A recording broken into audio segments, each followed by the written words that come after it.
Et bonjour à tout le monde, bonjour, je suis Madame Fossi Thérèse. Cette question revient tout le temps. Est-ce qu'il faut étudier quelqu'un pour l'épouser? Est-ce qu'il faut vivre longtemps pour étudier l'un ou l'autre? Je continue à dire la même chose. On n'étudie pas l'être humain comme vous pensez. Tu ne peux pas dire que tu vas vivre avec une fille ou un garçon pour l'étudier. Lorsqu'elle part, elle revient, elle part, elle revient. Tu la vois 2 fois par semaine, elle vient chez toi, elle repart. Tu ne peux jamais la connaître.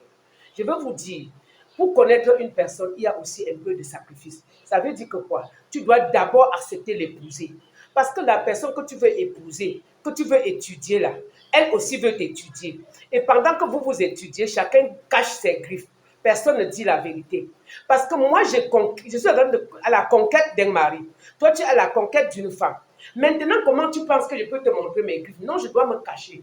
Jusqu'à ce que tu me mets l'alliance. C'est quand tu vas me mettre l'alliance que je vais dire que, ok, maintenant disons la vérité. Depuis que je suis fiancée avec toi, ça fait 5 ans. Tu ne m'as jamais donné un bijou, tu ne m'as jamais donné la ration, tu ne m'as jamais offert un voyage de plaisir, tu ne m'as jamais amené manger un bon poisson, tu ne m'as jamais donné le sourire qu'un homme doit donner à sa femme, mais j'ai déjà mis l'alliance. Maintenant, je m'assois là, je commence à te poser ces conditions. Pour toi, c'est trop compliqué de comprendre.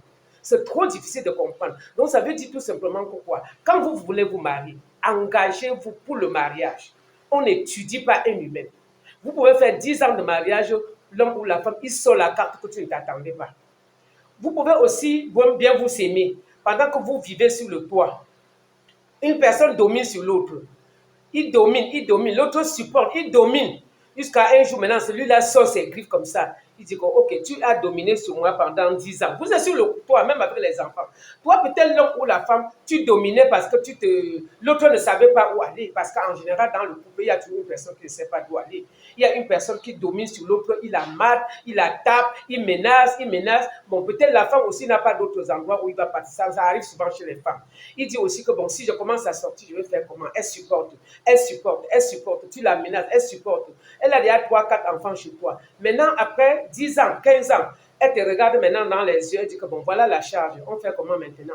Toi-même, tu commences à comprendre qu'elle a changé. Elle n'a pas changé. C'est une responsabilité que tu devais prendre depuis le premier jour que vous étiez fiancés. Mais tu as oublié ta part de responsabilité. Tu as voulu étudier la femme comme si c'était un monument que tu vas mettre quelque part, venir chaque jour arroser et sans jamais mettre l'eau. C'est un problème. Donc, on ne peut pas étudier quelqu'un pendant 3, 4 ans pour dire que vous allez vous marier. Vous allez l'étudier comment? Pour étudier, c'est dedans. Le mariage se vit dedans, ça se consomme. Et ça se consomme et on voit les défauts, les difficultés et on redresse, on arrange, on essaie d'échanger, on essaie d'apprendre. C'est un peu ça le mariage. Ce n'est pas qu'on vit avec quelqu'un, après 6 mois, je l'étudie. Non, tu étudies comment? Non, on n'étudie pas. Tu étudies là, tu es qui? Tu es Dieu. Tu ne peux pas étudier un être humain. Un être humain a toujours un côté que tu ne peux pas connaître là. Il faut prendre le temps. Donc, chères sœurs, ça ne sert à rien d'étudier. Dès que le moment de vous marier est venu, mariez-vous.